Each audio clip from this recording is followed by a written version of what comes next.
موجود ہوں آج میں جور آباد کے تاریخی ریلوے اسٹیشن پر۔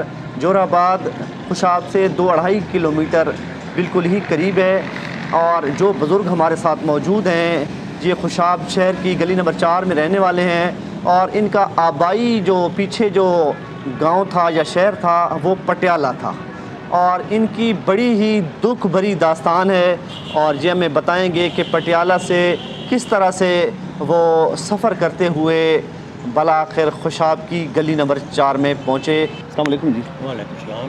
سر کیا حال ہے جی؟ خیر شکر۔ سر اپنا ਨਾਂ ਤੇ ਦੱਸੋ ਜੀ। ਮੇਰਾ ਨਾਮ ਸ਼ੌਕਤ ਅਲੀ, ਤੇ ਹਾਲ ਦੀ ਤੁਹਾਡੀ ਰਿਹਾਇਸ਼ ਕਿਹੜੀ ਜਗ੍ਹਾ ਦੀ ਹੈ ਜੀ? ਗਲੀ ਨੰਬਰ 4 ਖੁਸ਼ਾਬ। ਗਲੀ ਨੰਬਰ 4 ਖੁਸ਼ਾਬ। ਤੇ ਪਿੱਛੇ ਤੁਹਾਡਾ ਕਿਹੜਾ ਇਲਾਕਾ ਹੈ ਜੀ? ਰਿਆਸਤ ਪਟਿਆਲਾ। ਰਿਆਸਤ ਪਟਿਆਲਾ। ਪਟਿਆਲਾ ਦੇ ਜਿਹੜੀ ਤੁਸੀਂ ਸ਼ਹਿਰ ਦੇ ਅੰਦਰ ਰਹਿੰਦੇ ਹੋ ਜੀ? ਸ਼ਹਿਰ ਦੇ ਅੰਦਰ ਰਹਿੰਦੇ ਸੀ, ਨਾਲ ਨੂਰ ਵਾਲੀ ਮਸਜਿਦ ਅੱਛਾ ਜੀ। ਮਕਾਨ ਸੀਗਾ ਸਾਡਾ ਤਕਰੀਬਨ 1 ਕਨਾਲ ਦਾ। ਅੱਛਾ ਜੀ। ਉੱਥੇ ਅਸੀਂ ਵਾਲਦਾ ਮੇਰੀ ਪਹਿਲੇ ਫੌਤ ਹੋ ਗਈ ਸੀ ਬਚਪਨ 'ਚ। ਵਾਲਦ,